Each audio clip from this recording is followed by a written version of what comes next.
Kisah Nabi Isa alaihi salam. Kisah kelahiran Nabi Isa alaihi salam disebutkan beberapa kali dalam Al-Quran. Di antaranya dalam surat Ali Imran ayat 45 dan surat Maryam ayat 22 hingga 26. Diceritakan sebelumnya bahwa Allah Subhanahu wa Ta'ala menjadikan Maryam mengandung seorang anak atas kehendaknya. Jadi kelak bayi Isa lahir dari rahim ibunya tanpa campur tangan seorang ayah. Ini merupakan ujian yang berat bagi Maryam. Padahal Maryam dikenal sebagai perempuan yang taat beribadah dan menjaga diri dari laki-laki yang bukan mahramnya. Kehamilan Maryam merupakan bukti bahwa tidak ada yang mustahil bagi Allah.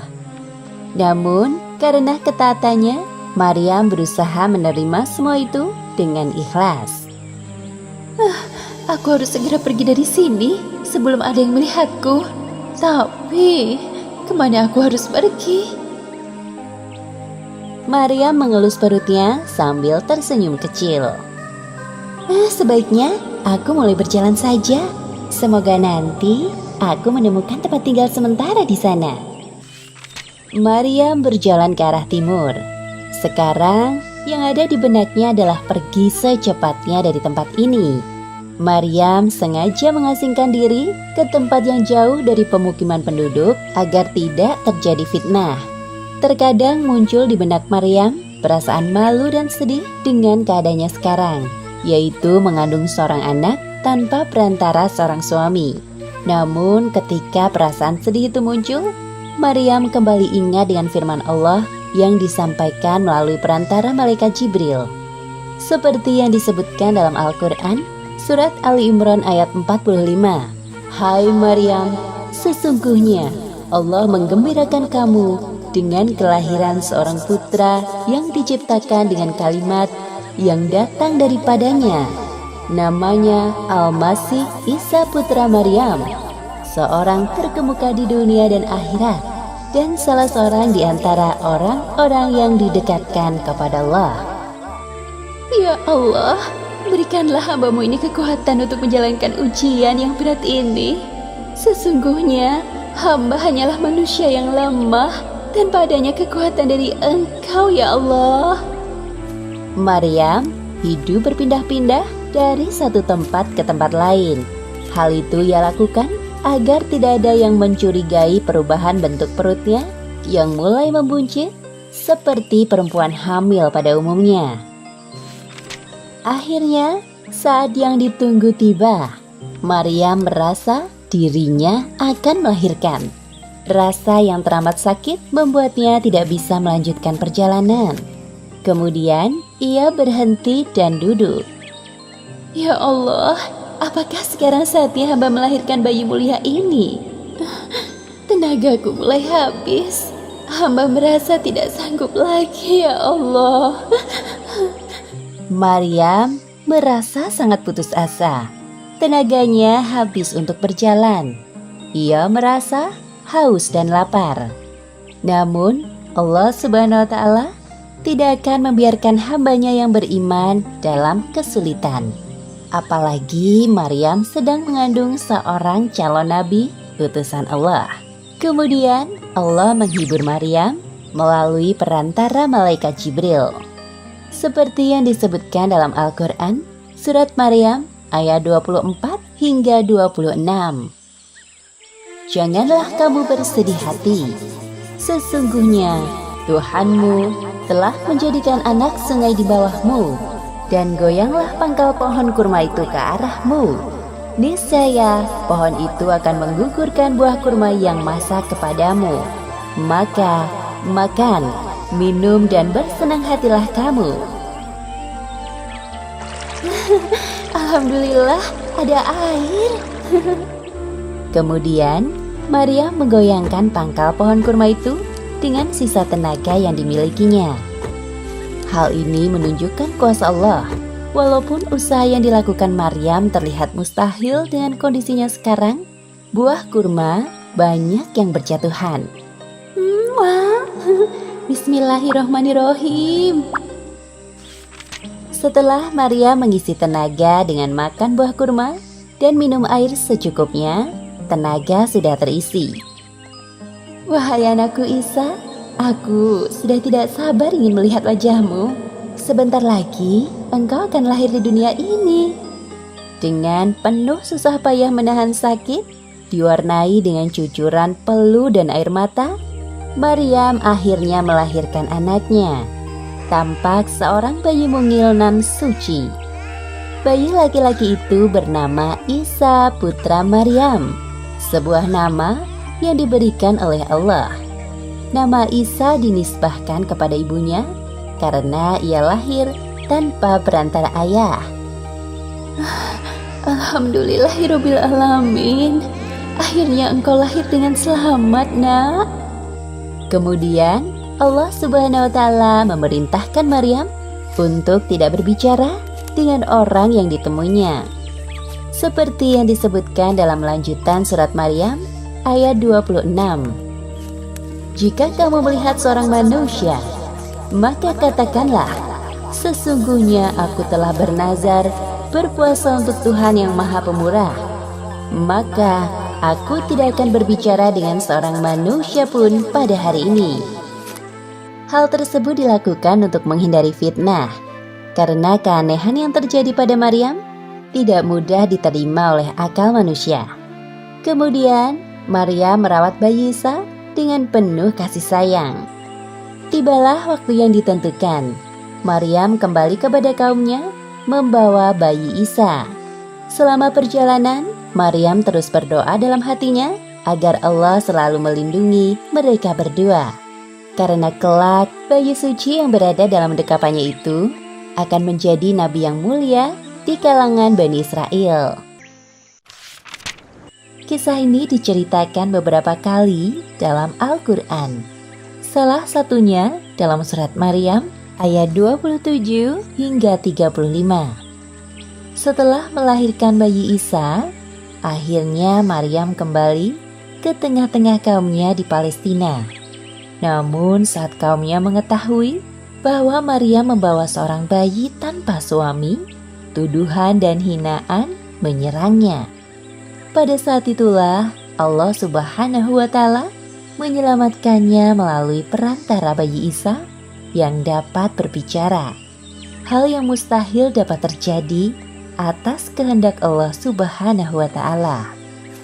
Maryam menempuh perjalanan yang cukup jauh untuk sampai di kampung halamannya. Kedatangan Maryam bersama seorang bayi menimbulkan prasangka di kalangan Bani Israel. Ya Allah, kuatkanlah hamba dalam menghadapi ujian ini. Hamba berserah diri kepadamu.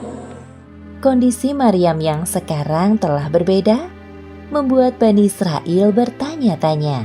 Karena selama ini yang mereka tahu Maryam adalah seorang wanita yang sangat menjaga diri dari laki-laki bukan mahram. Kemudian mereka mencerca Maryam dengan berbagai pertanyaan. Wahai Maryam, sebenarnya engkau selama ini pergi kemana? Apa jangan-jangan engkau malu jika kami sampai mendengar tentang kehamilanmu? Apa? Maryam hamil? Orang-orang di sekitar yang mendengar percakapan tersebut juga penasaran dengan jawaban dari Maryam tentang asal-usul bayinya. Mereka yang tadinya tidak peduli mulai mendekati Maryam. Pantas saja dia menghilang cukup lama selama ini. Jika memang benar engkau hamil dan itu anakmu, lantas siapa ayah bayi itu? Namun tidak ada jawaban yang keluar dari mulut Maryam. Hal ini dilakukan Maryam atas perintah Allah Subhanahu wa taala. Hei Maryam, sesungguhnya kamu telah melakukan sesuatu yang amat mungkar. Mengapa engkau hanya diam saja, wahai Maryam? Jika memang benar itu bayimu, siapakah ayahnya? Jangan membuat kami menerka-nerka seperti ini. Bani Israel mulai terpancing emosi karena Maryam tidak menjawab pertanyaan mereka dan mulai menyindir Maryam. Padahal ayahmu sekali-kali bukanlah seorang yang jahat dan ibumu bukanlah seorang pezina. Maryam sangat sangat sedih dan hancur mendengar tuduhan dari kaumnya. Apalagi orang tuanya juga ikut mereka hinakan. Padahal yang selama ini kaumnya tahu bahwa ia sangat menjaga kehormatannya. Namun, Maryam mencoba untuk bersabar menghadapi ujian ini. Wahai Maryam, sebenarnya siapa laki-laki yang telah membuatmu seperti ini? Bagaimana kami akan berbicara dengan anak kecil yang masih dalam ayunan? Pada saat inilah Allah Subhanahu wa Ta'ala menunjukkan kuasanya melalui bayi Isa yang dapat berbicara layaknya orang dewasa. Seperti yang disebutkan dalam surat Ali Imran ayat 46. Dan dia berbicara dengan manusia dalam buayan. Dan ketika sudah dewasa, dan dia adalah salah seorang di antara orang-orang yang saleh. Sesungguhnya aku ini hamba Allah. Hah, dengar, bayi itu bicara. Dia memberikanku Alkitab atau Injil, dan dia menjadikan aku seorang nabi. Subhanallah. Jadi, engkau adalah seorang nabi utusan Allah? Ya Allah, Maha Suci Allah. Perhatian semua orang tertuju pada bayi dalam gendongan Maryam. Perkataan bayi Isa ini ditujukan untuk membersihkan nama baik ibunya dari tuduhan zina oleh kaumnya. Kemudian bayi Isa juga menjelaskan tentang tugas kerasulannya kelak. Dia, Allah, menjadikan aku seorang yang diberkati di mana saja aku berada. Dan dia memerintahkan kepada aku mendirikan sholat dan menunaikan zakat selama aku hidup. Dan berbakti kepada ibuku. Dan dia tidak menjadikan aku seorang yang sombong lagi celaka. Orang-orang yang menyaksikan kejadian tersebut merasa kagum dengan mukjizat bayi Isa yang dapat berbicara. Tuduhan mereka selama ini kepada Maryam sebagai perempuan pezina adalah tidak benar. Wahai Maryam, maafkan kami telah menuduhmu berbuat zina. Sungguh, kami termasuk golongan orang-orang yang menyesal. Maafkan perkataan kami yang telah menyakiti hatimu. Benar Maryam, maafkan kami. Akhirnya, orang-orang yang menghina Maryam sadar bahwa Maryam adalah perempuan yang mulia.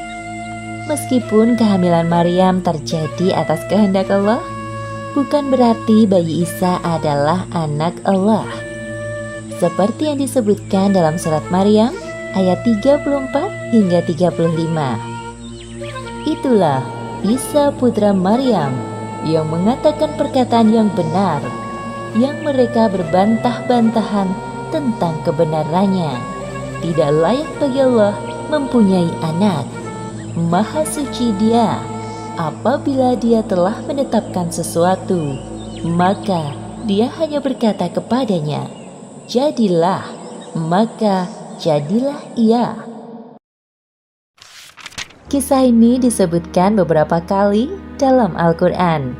Di antaranya dalam surat Ali Imran ayat 48 hingga 52. Nabi Isa alaihi salam diutus Allah berdakwah kepada kaumnya untuk kembali ke ajaran tauhid, bahwa tidak ada Tuhan yang berhak disembah selain Allah.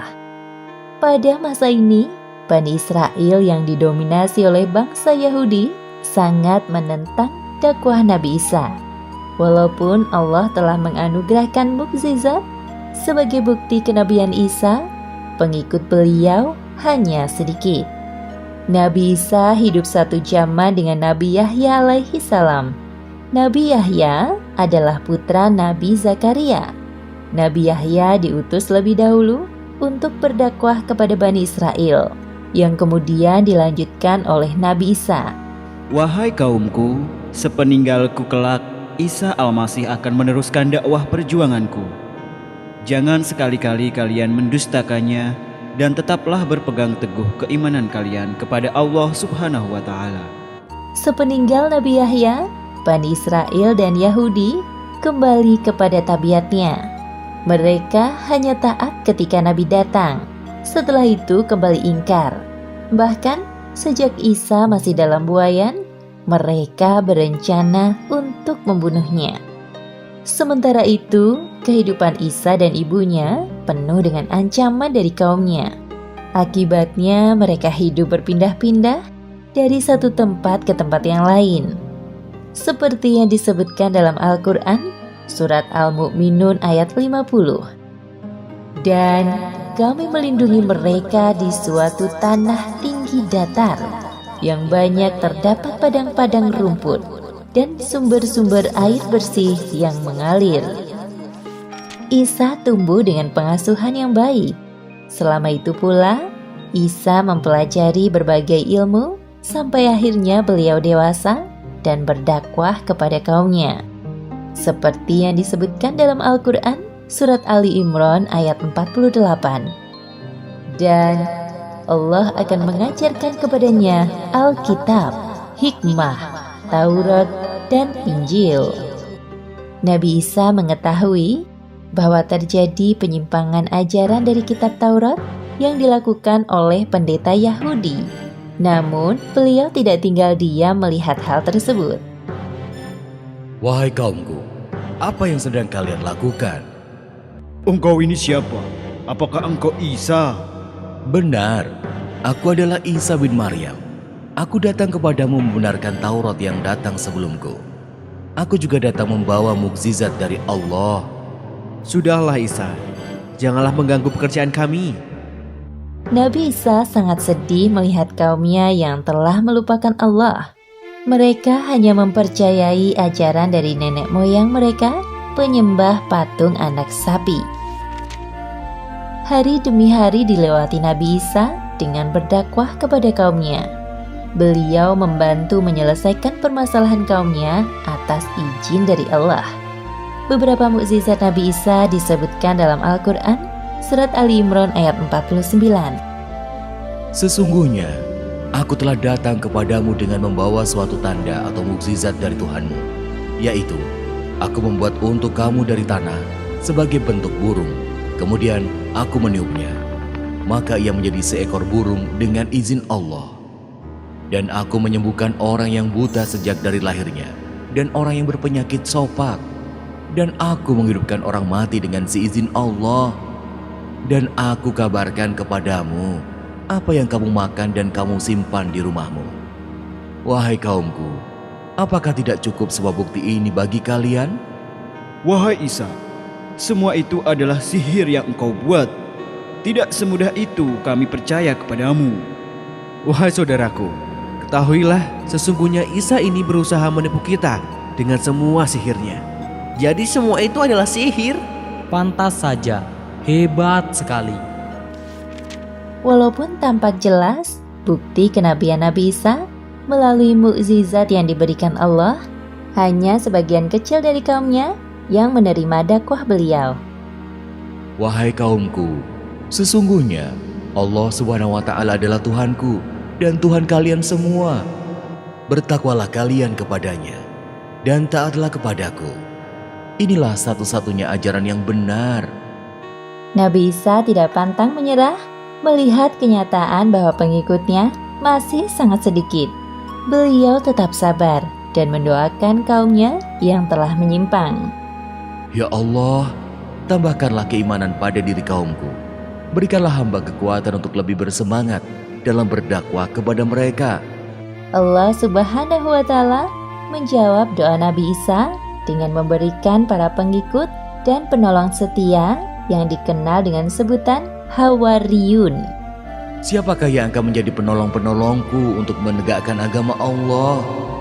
Kamilah penolong-penolong agama Allah. Kami beriman kepada Allah. Dan saksikanlah bahwa sesungguhnya kami adalah orang-orang yang menyerahkan diri. Hawariyun sangat setia mendampingi Nabi Isa dalam berdakwah. Nabi Isa juga mengirim beberapa di antara mereka untuk berdakwah ke pelosok negeri yang dibelenggu kesesatan. Wahai para sahabatku, pergilah kalian ke negeri Antakia yang penduduknya masih menyembah berhala. Ajaklah mereka untuk kembali kepada ajaran yang benar. Baiklah, jika itu perintahmu wahai Isa, kami akan berangkat ke negeri Antakia. Kaum Nabi Isa terpecah menjadi dua golongan, seperti yang disebutkan dalam Al-Quran, Surat As-Saff ayat 14. Lalu segolongan dari Bani Israel beriman dan segolongan yang lain kafir. Maka kami berikan kekuatan kepada orang-orang yang beriman terhadap musuh-musuh mereka. Lalu mereka menjadi orang-orang yang menang. Kisah ini disebutkan beberapa kali dalam Al-Quran. Salah satunya pada surat An-Nisa ayat 157 hingga 159. Dakwah Nabi Isa alaihi salam kepada kaumnya berjalan baik. Terbukti bahwa pengikut Nabi Isa semakin bertambah dengan bantuan dari Hawariyun. Hal ini membuat kaum Yahudi yang menentang ajaran Nabi Isa menjadi geram. Kemudian mereka merencanakan pembunuhan terhadap Nabi Isa alaihi salam. Nabi Isa alaihi salam berdakwah kepada kaumnya dengan dibantu oleh Hawariyun. Ketulusan dan keikhlasan mereka dalam membantu dakwah Nabi Isa sangat tinggi. Bahkan Allah Subhanahu wa Ta'ala menurunkan mukjizat kepada Nabi Isa atas permintaan Hawariyun. Wahai para sahabatku, terima kasih atas kesigapan kalian dalam membantu perjuangan dakwahku selama ini. Semoga Allah SWT membalas setiap kebaikan kalian menjadi berkali-kali lipat. Wahai Nabiullah, ini merupakan perintah dari Allah Subhanahu wa Ta'ala. Lagi pula, kami merasa tersanjung ikut andil dalam perjuangan dakwahmu. Pada suatu hari dalam perjalanan, salah satu dari pengikut setia Nabi Isa merasa kelaparan. Mereka saling pandang dan tersenyum kecil. Percakapan antara Nabi Isa dan Hawariyun disebutkan dalam Al-Quran Surat Al-Maidah ayat 112 hingga 114. Wahai Isa putra Maryam, sanggupkah Tuhanmu menurunkan hidangan dari langit kepada kami? Bertakwalah kepada Allah jika betul-betul kamu orang yang beriman. Kami ingin memakan hidangan itu, dan supaya tentram hati kami, dan supaya kami yakin bahwa kamu telah berkata benar kepada kami, dan kami menjadi orang-orang yang menyaksikan hidangan itu. Kemudian Nabi Isa berdoa kepada Allah Subhanahu wa Ta'ala agar memenuhi permintaan para pengikut setianya. Ya Tuhan kami, turunkanlah kiranya kepada kami suatu hidangan dari langit yang hari turunnya akan menjadi hari raya bagi kami, yaitu bagi orang-orang yang bersama kami dan yang datang sesudah kami, dan menjadi tanda bagi kekuasaan Engkau. Beri rezekilah kami, dan Engkaulah pemberi rezeki yang paling utama. Allah Subhanahu wa Ta'ala menjawab doa Nabi Isa seperti yang disebutkan dalam Al-Quran Surat Al-Maidah ayat 115.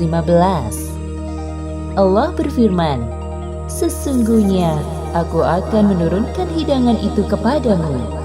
Barang siapa yang kafir di antaramu sesudah turun hidangan itu, maka sesungguhnya Aku akan menyiksanya dengan siksaan yang tidak pernah Aku timpakan kepada seorang pun di antara umat manusia.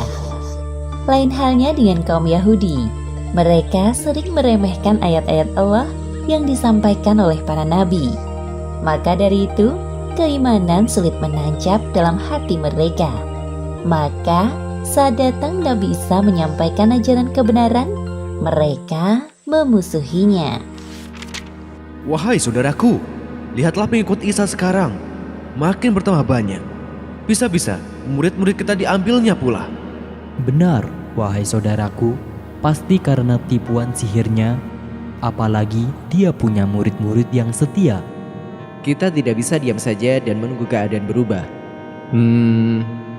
Hanya ada satu cara untuk mengubah keadaan ini, yaitu melenyapkan Isa dari negeri ini. Nabi Isa alaihi salam selalu berdoa kepada Allah untuk menghadirkan keimanan di hati kaum Bani Israel dan Yahudi, semata-mata agar kaumnya mau kembali beriman kepada Allah Subhanahu wa Ta'ala. Salah satu tujuan dari dakwah beliau adalah mengabarkan tentang kedatangan Muhammad Sallallahu Alaihi Wasallam sebagai penutup para nabi. Wahai kaumku, berkumpullah sebentar. Ada hal penting yang ingin aku sampaikan kepada kalian. Sebuah kabar yang menggembirakan. Hal penting? Kabar gembira? Apa maksudnya? Orang-orang yang awalnya tidak peduli berbalik mendekati Nabi Isa. Mereka penasaran dengan kabar yang akan disampaikan Nabi Isa. Kabar gembira apa, wahai Isa? Cepat, katakan. Jangan membuang-buang waktu kami. Iya, cepatlah katakan sekarang. Wahai kaumku, cepat atau lambat, kelak saat ajal tiba, aku akan meninggalkan kalian. Aku tidak ingin kalian menjadi kaum yang zalim selama-lamanya. Hal penting yang ingin aku sampaikan ini adalah tentang Rasul penerusku. Beliau adalah Rasul penutup para nabi. Maksudmu Rasul terakhir? Iya, benar. Namanya Ahmad atau Muhammad. Dia lahir di daerah yang tumbuh banyak pohon kurma. Apa? Tidak mungkin. Kenapa tidak di sini? Dari keturunan bangsa kita. Omong kosong dengan semua itu. Wahai Isa, kami tidak percaya perkataanmu sedikit pun. Apakah engkau ingin memecah belah bangsa kami dengan mengatakan hal itu? Wahai Isa, kita ini Bani Israel, bangsa terbaik dari yang terbaik.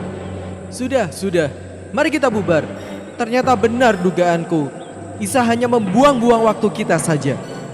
Wahai kaumku, semua yang aku sampaikan ini adalah...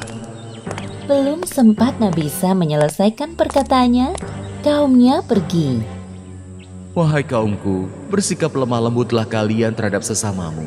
Jangan sekali-kali kalian menindas orang yang tidak bersalah. Sesungguhnya, ajaran Allah sangat membenci kekerasan terhadap semua makhluknya. Bicara apa sih dia? Mengganggu pekerjaan kita saja. Ajaran Nabi Isa yang ditentang oleh kaum Yahudi adalah tentang riba, yakni mendapatkan tambahan keuntungan dengan cara yang curang. Seperti yang disebutkan dalam Al-Quran surat An-Nisa ayat 161. Dan disebabkan mereka memakan riba, padahal sesungguhnya mereka telah dilarang daripadanya. Dan karena mereka memakan harta orang dengan jalan yang batil. Pada masa itu, sekitar tahun 63 sebelum Masehi, negeri Palestina berada di bawah kekuasaan Romawi yang kejam. Setiap orang yang melakukan pemberontakan terhadap kerajaan akan dijatuhi hukuman salib. Sementara itu, beberapa orang Yahudi sedang berdiskusi untuk melenyapkan Nabi Isa alaihi salam yang dirasa mereka telah banyak bertingkah. Wahai saudaraku, ajaran Isa benar-benar telah merugikan kaum kita. Betapa tidak, apa-apa dilarang. Kalau begini caranya, semakin sempit ruang gerak kita untuk berkuasa. Benar sekali yang engkau katakan. Wahai saudaraku, sekarang para pendeta risau dengan keberadaan Isa. Karena kehadiran Isa telah mengusik ketenangan hidup kita, maka sekarang saatnya kita melenyapkannya dari negeri ini. Mereka berpikir untuk membunuh Nabi Isa dengan cara menghasut pihak kerajaan. Jadi seolah-olah mereka tidak terlibat dalam pembunuhan Nabi Isa. Kaum Yahudi berhasil menjebak Nabi Isa alaihi salam dengan tuduhan yang tidak benar kepada pihak kerajaan. Alhasil, Nabi Isa dicari-cari oleh tentara Romawi. Wahai para tentara, tangkap Isa dan bawa ke hadapanku. Siap, laksanakan perintah.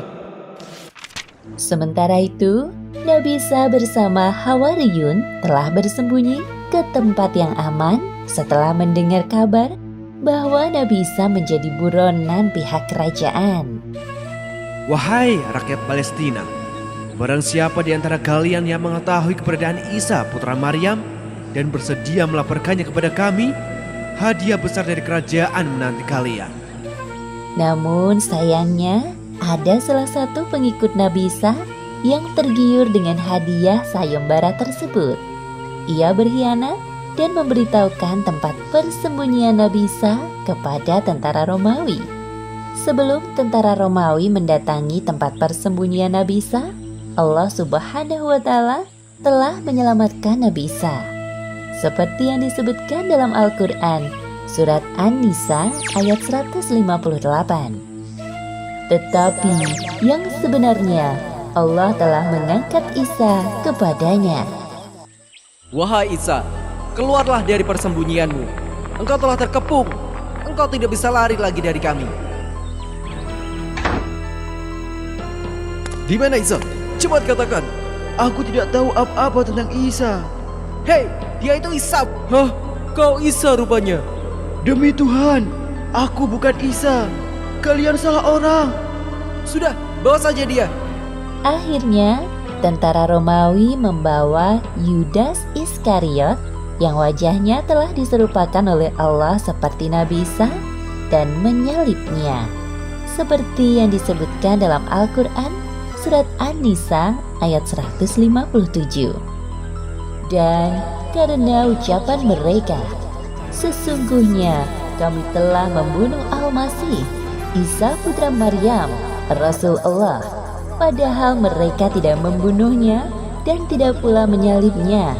Tetapi yang mereka bunuh ialah orang yang diserupakan dengan Isa bagi mereka. Assalamualaikum.